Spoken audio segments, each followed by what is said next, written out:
Hier ist das erste deutsche Fernsehen mit den Tagesthemen. Heute im Studio Ingo Zamperoni und Thorsten Schröder. Guten Abend, willkommen zu den Tagesthemen. Schönen guten Abend.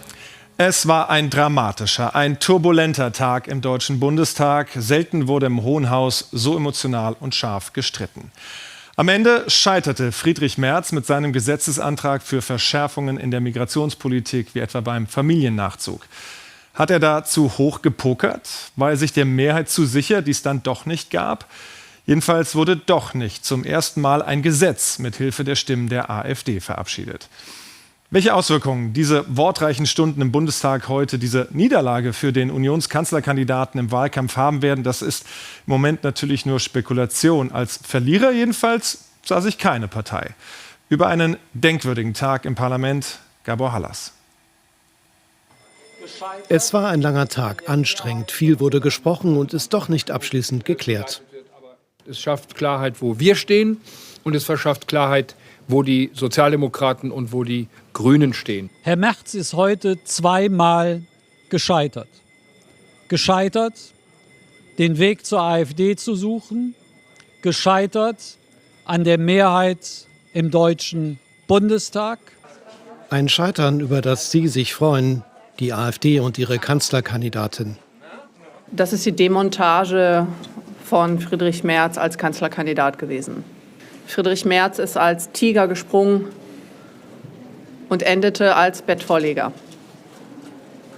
Ehrlich gesagt, diese Äußerung, die nehme ich nicht ernst. Und ich meine, Sie haben das ja auch im Plenum heute gesehen, mit welcher Polemik da gegen uns argumentiert wird. Das zeigt eben, diese AfD will uns zerstören. Das Drama beginnt Stunden zuvor, die Sitzung unterbrochen.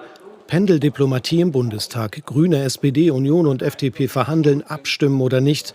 Das Gesetz wieder in den Innenausschuss verweisen. Niemand weiß so genau, wie das alles enden soll. Wir wollen Ordnung in der Migrationspolitik und wir wollen, dass das mit breiter demokratischer Mehrheit beschlossen wird. Und jetzt liegt es einzig und allein an Sozialdemokraten und Grünen. Wer ist verantwortlich? Über diese Frage lässt sich gut diskutieren.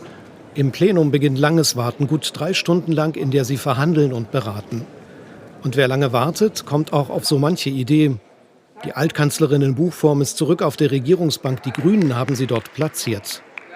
Als das Warten endlich vorbei ist und es keine Einigung gibt, beginnt eine Debatte, die es in sich hat. Der Sündenfall wird sie für immer begleiten. Aber das Tor zur Hölle, ja, ich sage es, das Tor zur Hölle können wir noch gemeinsam schließen. Von meiner Partei aus reicht niemand der AfD die Hand. Niemand. Und dann wird es sehr persönlich. Herr Merz, schließen Sie aus, dass Sie oder jemand anderes aus Ihren Reihen sich bei der Wahl des Bundeskanzlers mit den Stimmen der AfD ins Amt wählen lässt. Ich denke überhaupt nicht dran, mich auf dieses Niveau in einer solchen Debatte hier einzulassen. Frau Bundesaußenministerin, es ist schlimm genug, dass Sie hier eine völlig faktenfreie Rede halten. Er hat der Bundesaußenministerin gerade Lüge vorgeworfen. Und das weiß ich von mir. Ich kenne das nur vom Kindergartenverhalten, dass wenn man nicht mehr weiter weiß, dass man mit solchen Begriffen um sich wirft. Das müssen Sie verantworten. Das ist nicht meine charakterliche Neigung, so zu agieren. Wenn sich die anderen streiten, dann freut sich vor allem eine Partei.